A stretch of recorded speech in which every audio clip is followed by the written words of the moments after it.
Olá, fã de Elvis do mundo todo! Estamos aqui para trazer mais um episódio da série Elvis, o Único Rei, trazendo hoje um tema polêmico, a sua primeira namorada, as suas primeiras aventuras aí, o início da carreira.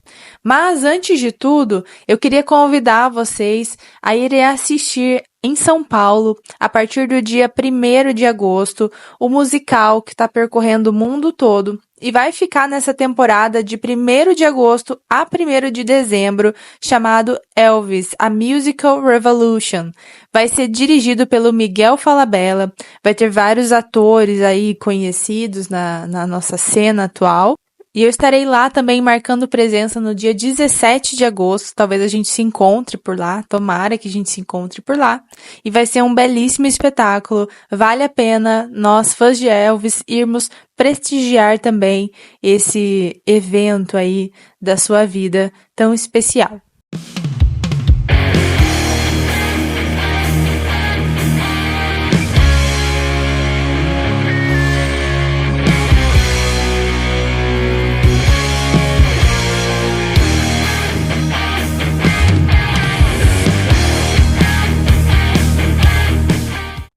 Em janeiro de 1954, Elvis começou a frequentar a igreja habitualmente pela primeira vez desde que a família tinha deixado Tupelo.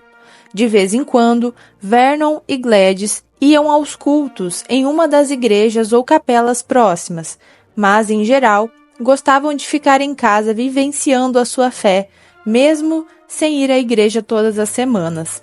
Cada vez mais, Vernon ficava períodos sem trabalhar em decorrência das dores nas costas. Por sua vez, Gladys, aos 42 anos, embora só admitisse ter 38, havia engordado bastante e Elvis dizia aos patrões e colegas que tudo o que ele queria fazer era ganhar dinheiro suficiente para comprar uma casa para os pais. De sua parte, Gladys só queria ver seu filho casado. Ela queria netos, ela queria vê-lo feliz e encaminhado antes que ela morresse. Eles também participavam da turma de estudos bíblicos, que se reunia todos os domingos às 9h30 da manhã com um grupo de jovens cristãos mais abrangente, o Christ Ambassadors. Foi lá que Dixie Locke avistou Elvis Presley pela primeira vez. Dixie tinha 15 anos e tinha um namoradinho, mas não era nada especial. Ela era esfuziante, atraente e, com 2 irmãs mais velhas, vislumbrava o mundo com um olhar alerta, um mundo que ela mal conhecia. Na meia hora antes de moços e meninas se separarem em suas respectivas turmas, ela notou o novo rapaz, com a bizarra combinação de cor-de-rosa e preto nas roupas, vasta cabeleira oleosa e modos inquietos de alguém que buscava desesperadamente tornar-se parte do grupo. A turma achava graça e tirava sarro dele, mas apenas por sua aparência. Ele parecia levar a sério seus estudos bíblicos. As outras moças o achavam peculiar. Era tão diferente, todos os outros caras eram réplicas de seus pais, e, entretanto, para Dixie, Elvis era diferente por outro motivo. À primeira vista, você achava que ele era muito tímido. É estranho. Ele fazia de tudo para ser notado, mas, na verdade, eu acho que ele estava tentando provar algo, mais para si mesmo do que para os outros ao seu redor. No fundo, acho que Elvis sabia que era diferente. Soube assim que o conheci que ele não era como as outras pessoas. Dixie e suas amigas saíam quase todos os fins de semana para ir ao Rainbow Rollerdrome, na Avenida Lamar Leste, Highway 78, rumo a Tupelo, logo além dos limites da cidade. O Rainbow era um grande ponto de encontro adolescente, com um snack bar e um jukebox, um organista que tocava a Grand March para os patinadores e uma pista coberta ao lado. Havia concursos de dança na pista e, em geral, nas noites de fim de semana, até 600 ou 700 jovens se aglomeravam sem medo de problemas ou qualquer preocupação de que pudessem estar no meio de uma multidão perigosa. Em um desses domingos, lá na igreja, o grupinho de meninas estava conversando bem alto, de propósito para que o grupo dos meninos ouvissem que elas estariam no próximo sábado lá nesse rink de patinação. Principalmente, elas queriam que o novo garoto lá, o Elvis Presley, estivesse ouvindo o que elas estavam falando e tramando e aparecesse lá. E foi o que ele fez, ele apareceu lá, ela fingiu não dar muita bola, mas logo eles estariam conversando aí. Elvis estava de patins, parado rente ao corrimão.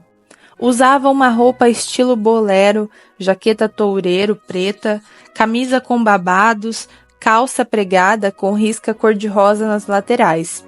Apoiado no corrimão, na dele, tentando parecer desligado, olhando despreocupado a pista rodopiante de atividade. Foi então que Dixie percebeu que ele não sabia patinar. Enfim, teve pena dele, subiu no rink e se apresentou.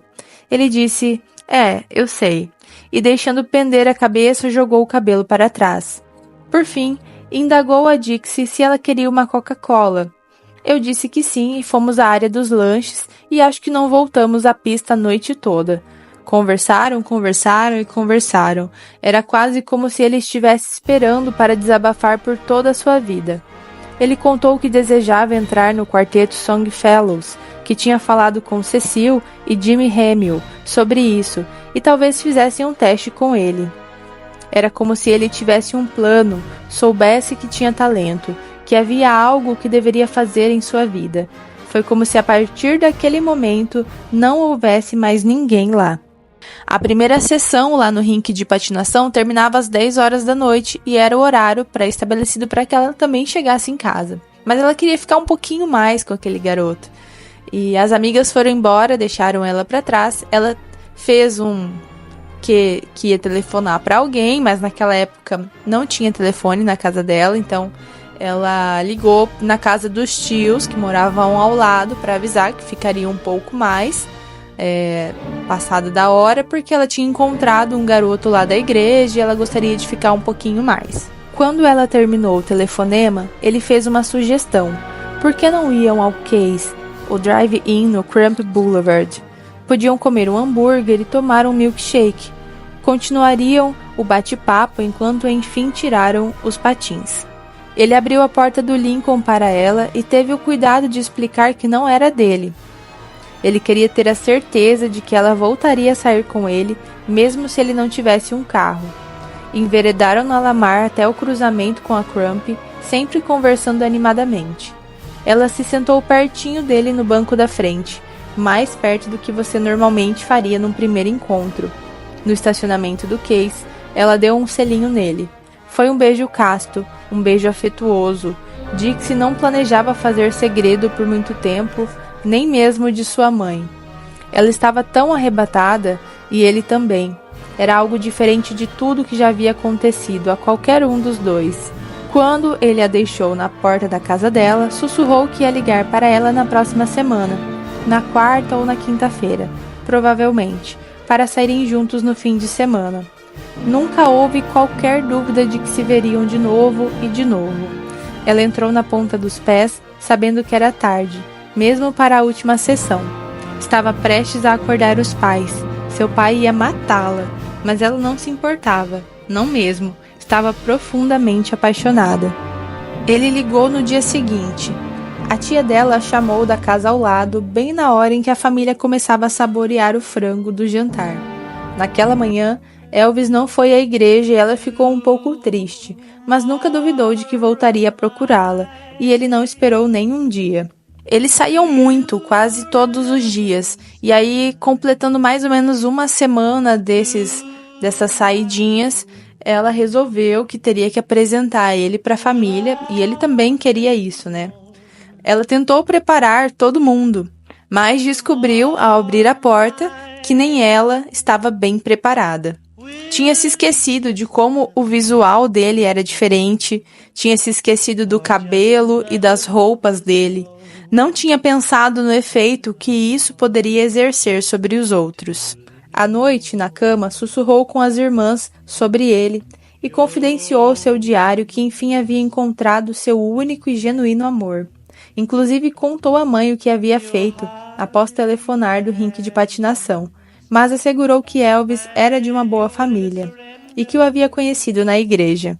Agora, enquanto o pai dela se dirigia a ele com ar sério, e Elvis murmurava suas respostas, jogando a cabeça para trás sempre que dizia sim, senhor e não, senhor, na mais séria e respeitosa postura, ela não tinha tanta certeza.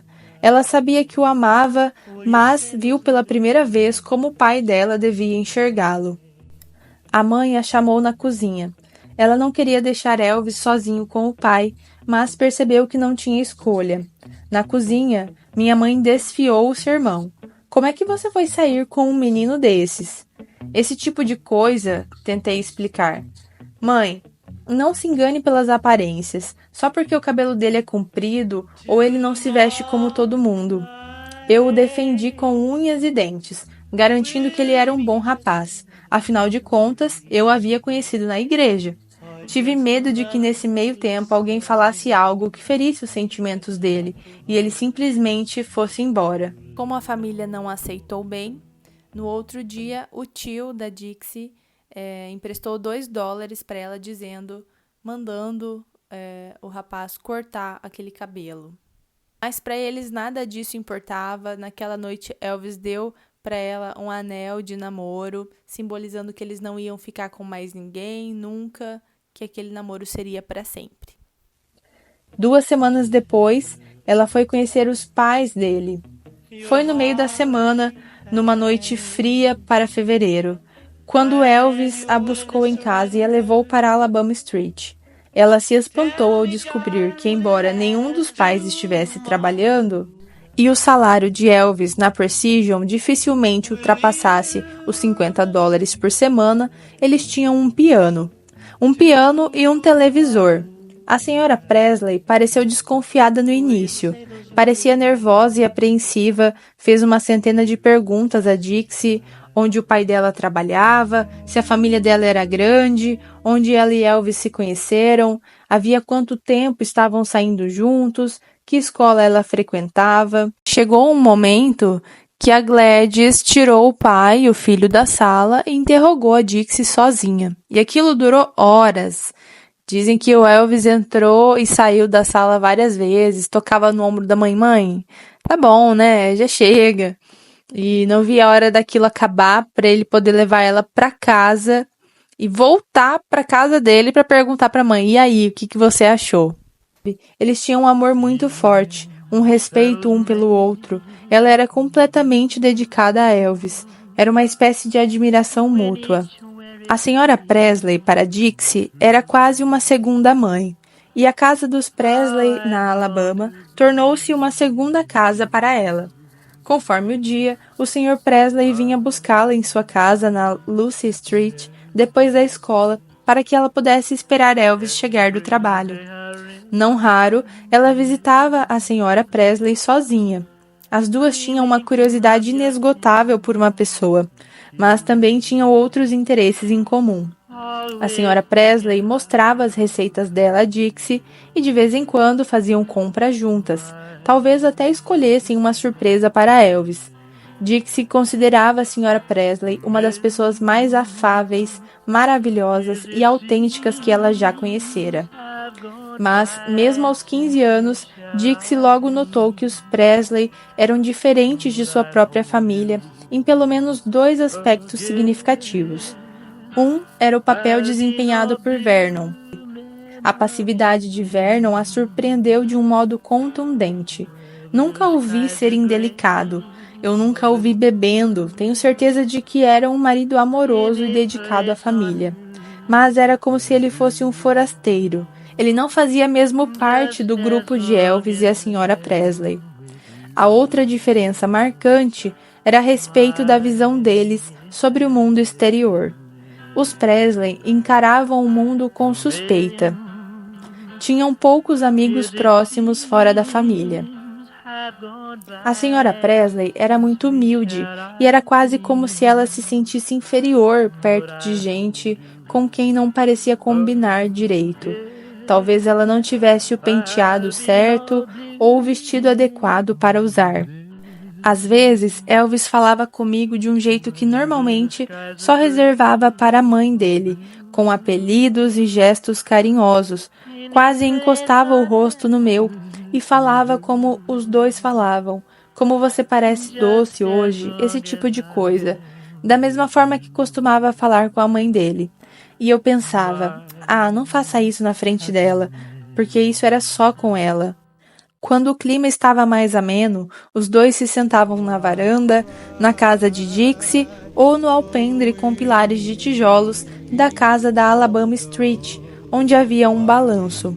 Às vezes, Elvis cantava para ela baladas ternas e doces, como Tomorrow Night e My Happiness.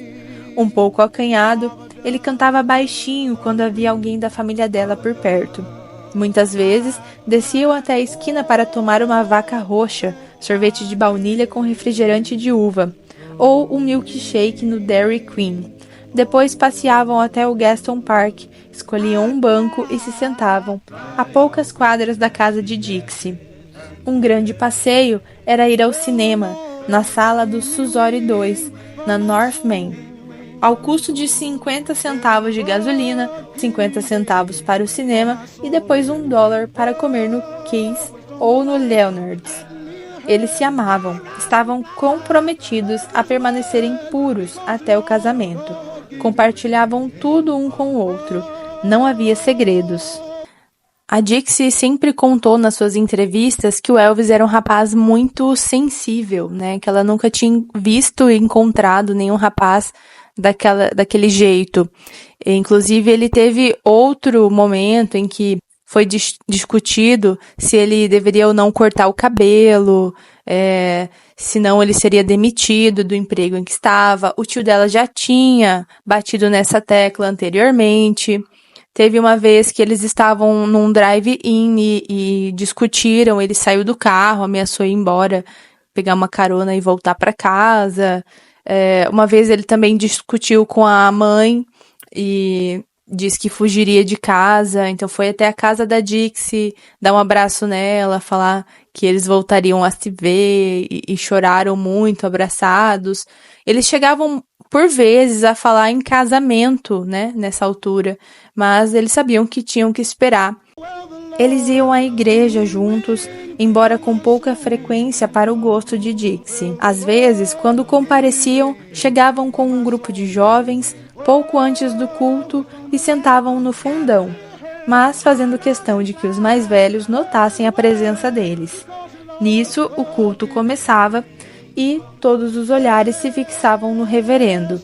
Daí eles escapuliam porta fora e iam para outra igreja frequentada pelos negros, situados na West Trigg Avenue, a menos de 1,6 quilômetros de distância, onde o reverendo Brewster fazia seus agitados sermões e Queen Anderson e o grupo Brewster Raiders eram as atrações principais. Eles se divertiam com a atmosfera exótica, com a música que parecia de outro mundo, mas só ficavam uns minutinhos, pois tinham que voltar, antes que percebessem a sua falta. Algumas vezes, Elvis levou Dixie a Hilmes. Uma vez cantou uma música no mesmo show de talentos em que havia cantado no ano anterior. Desfilou orgulhosamente na frente dos antigos colegas de escola, o braço em volta dela, todo o tempo de mãos dadas. Não queria tanto apresentá-la ao seu mundo, mas sim mostrar que estava com ela. Quase sempre ficavam perto de casa, não faziam nada tão exótico, era como brincar de casinha. Às vezes ficavam de babás dos primos de Dixie e apenas permaneciam lá sentados, assistindo à TV. A loja de discos do Charles também era point dos dois. O tempo todo, o jukebox tocava, e na pequena fonte de refrigerantes, você podia comprar uma Coca-Cola, sem falar nas centenas de discos de 78 RPM. Foi ali que ela conheceu pela primeira vez as versões originais de muitas das músicas que ele cantava. Ou a Dixie sobre um disco que ele tinha feito alguns meses antes, numa pequena gravadora na Union, mas nunca tocou para ela. E nunca lhe falou que Charlie tinha colocado o disco no jukebox por um tempo na loja, com o nome dele escrito na lista de seleção do jukebox. Os dois tinham toca-discos em casa, e Elvis tinha uma pequena coleção que considerava um tesouro. Às vezes ele levava um de seus discos favoritos para a casa dela, e os dois apenas sentavam lá e escutavam. Cada vez mais ela percebeu o quanto ele amava a música, e ele ficava horas cantando para ela, às vezes liberto da autoconsciência que o atormentava no começo, especialmente quanto à família dela. Dixie não sabia se Elvis estava cantando para ela ou apenas cantando por cantar, mas o rosto dele adquiria uma luz, uma expressão especial, momentaneamente descontraída. Na casa dos Presley, ele sempre tocava piano. Escolhia uma música que tinha ouvido no rádio, depois de ouvir uma ou duas vezes. Elvis podia tocar qualquer coisa. Nada sofisticado, só seguindo a melodia. Às vezes, sentava-se ao piano e entoava hinos religiosos. De vez em quando, Gladys cantava junto, mas nunca Vernon. E Dixie tinha vergonha da própria voz, mas todos faziam uma rodinha em volta do piano participando. Elvis contou a ela sobre o desejo de entrar no Songfellows, mas aquele era só um quarteto amador da igreja. Ele confessou a Dixie que tinha feito um teste para o grupo e foi reprovado. Ficou muito decepcionado. Eles me disseram que eu não sabia cantar. Jimmy Hamilton, o filho do pastor, disparou. Elvis, por que você não desiste? Eles participavam todos os meses do All Night Singings, no Ellis Auditorium, patrocinado pelos Blackwood Brothers. Essa era mais uma coisa que tinham em comum. O grupo predileto deles era os Statesmen. Eles até iam à WMPS de vez em quando, só para ver as transmissões do meio-dia que Bob Neal apresentava. Dixie nunca tinha ido a uma estação de rádio antes, mas Elvis se sentia em casa. Encontrava um lugar para eles na primeira fila. De abril em diante, começaram a visitar o Riverside Park toda semana. Quase sempre passeavam a quatro. O primo de Elvis, Gene, tinha um namoro vai e vem com Juanita, a irmã de Dixie. Juntos, Elvis e Gene eram como palhaços. Agiam como se houvesse algum tipo de piada acontecendo entre eles o tempo todo, falando num tipo de linguagem privada que ninguém mais conseguia entender. Em geral, uns 10 ou 12 casais estavam no estacionamento, e sem insistir muito, Elvis sempre era convencido a pegar o violão no banco de trás e, encostado no carro, começava a tocar. Ele não era tímido, só esperava alguém pedir. Acho que ele não queria forçar nada. Ele cantava músicas populares e uma porção de canções antigas de blues. Também tocava algumas velhas músicas gospel. Desde o início, era como se ele exercesse um poder sobre as pessoas. Tudo mudava quando ele começava a cantar. As pessoas ficavam hipnotizadas e ele adorava ser o centro das atenções. No finzinho de abril, Elvis conseguiu um emprego novo.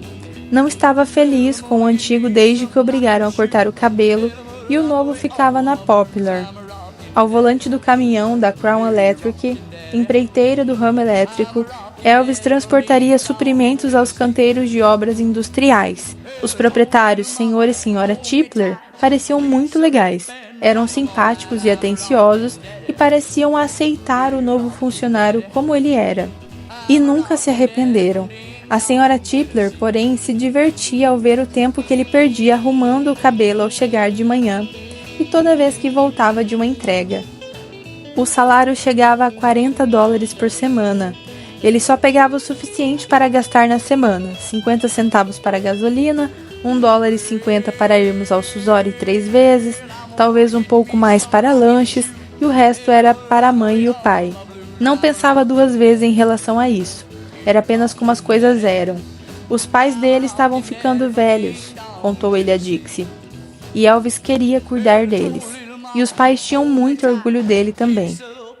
A Sra. Presley o elogiava sempre que podia, e parecia que Elvis se sentia igualmente orgulhoso dos progressos que tinha feito, para si e para sua família. Ele tinha um teste naquela noite. Elvis contou a Dixie na maior empolgação, em um clube chamado Hit Hat, na South Third. Dixie ficou sem saber o que dizer. E se alguém os visse? E se um amigo dos pais dela a visse entrar no clube? Isso não a impediu, é claro. Nem questionou as ideias de Elvis. Ele estava tão nervoso, eu também estava nervosa. Quando chegamos lá não tinha muita gente, mas havia uma pista de dança e gente tomando bebida alcoólica. Ao entrarmos, o homem nos disse algo sobre sermos muito novos para estarmos lá. Bond veio até a mesa para dizer oi. Perguntou a Elvis em que ele trabalhava, e Elvis respondeu que dirigia um caminhão para Crown Electric, mas Dixie ficou envergonhada porque ele não conseguia parar de tamborilar os dedos na mesa. Elvis mandou cortar o cabelo especialmente para essa performance e vestiu jaqueta de toureiro com camisa rosa. Logo chegou sua vez de subir ao palco. Cantou 2 músicas só com voz e violão. Dixie o achou maravilhoso, mas antes que ela percebesse, tinha acabado. Foi uma coisa meio, ainda bem que já acabou, vamos nos apressar e dar o fora daqui.